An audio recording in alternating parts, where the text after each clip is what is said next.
છે શુરાનો નહીં કાયરોનું કામ। આ કહેવત એમ જ નથી કહેવામાં આવી, ગુજરાતમાં આવો જ એક કિસ્સો સામે આવ્યો છે કે જે આ કહેવતને સાર્થક કરે છે।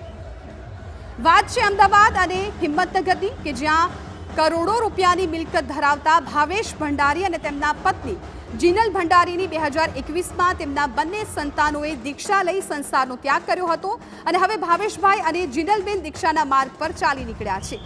22 એપ્રિલે તેઓ અમદાવાદ ખાતે દીક્ષા ગ્રહણ કરવાના છે। દીક્ષાનો માર્ગ કઠિન માર્ગ છે અને આ માર્ગ પર જવાની ઈચ્છા થવી અને તેને અપનાવવી એ જ ખૂબ જ અઘરી બાબત કહી શકાય, પરંતુ આ કરોડપતિ દંપતીએ ક્ષણવારનો વિચાર ન કરતા પોતાની સુખ સાહિબી ત્યજી દીધી।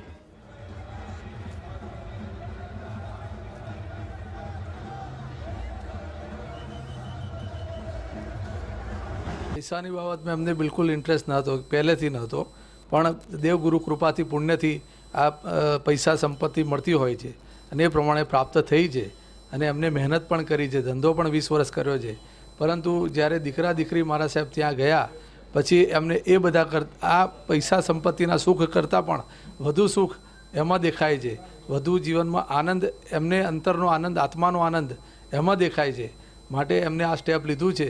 તો હવે અમે અમને પરિવાર વતીથી સંમતિ આપેલ છે। વાત છે 6 મહિના પહેલાની, જ્યારે દંપતીએ ઘરમાં જ મનોમન દીક્ષા માટેનો સંકલ્પ લીધો હતો। પોતાના વાણી અને વર્તનમાં ફેરફાર કરી દીક્ષા લેવા સઘળું ત્યાગ કરવાનો નિર્ણય લીધો। દંપતીના બંને બાળકોએ 2021માં દીક્ષા પહેલાથી જ લઈ લીધી છે અને હાલ બંને સંયમના માર્ગે છે। ત્યારે આ કરોડપતિ દંપતીએ તમામ સુખનો ત્યાગ કરવાની વાત પરિવારજનોને કરી અને પરિવારે મંજૂરી આપતા હવે 22 એપ્રિલે તેઓ અમદાવાદમાં દીક્ષા ગ્રહણ કરશે। સુખ અને સાહેબીને છોડવી એ ખૂબ જ મહત્ત્વની વાત હોય છે। તેનો ત્યાગ કરવો એટલે કે 100 પ્રકારના નહીં 1000 પ્રકારના વિચારો આવી જાય તે પ્રકારની વાત હોય છે। ભાવેશભાઈ ભંડારી હિંમતનગરના છે અને તેઓ પોતાની સુખ સાહેબી તો છોડી જ દેશે, સાથે સાથે તેઓ સંયમના માર્ગે જઈ રહ્યા છે।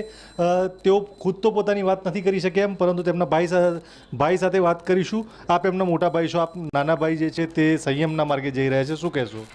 ભાઈ 2017માં 47 દિવસ માટે પૂજ્ય યોગ તિલક સુરેશ્વરજી મહારાજાના સાનિધ્યમાં ઉપજાન તપ કરવા ગયેલા, ત્યારથી તેમની ઈચ્છાઓ પ્રબળ બનેલી અને 2.5 વર્ષ પૂર્વે એમના દીકરા તથા દીકરી બંને અત્યારે સાધુ સાધ્વી જીવનમાં જીવી રહ્યા છે। એ જીવ્યા પછી એમના મુખા ઉપર આનંદ જોતા એમનું પણ મન 2.5 વર્ષથી સતત એ દીક્ષા લેવા તરફનું જઈ રહ્યું છે।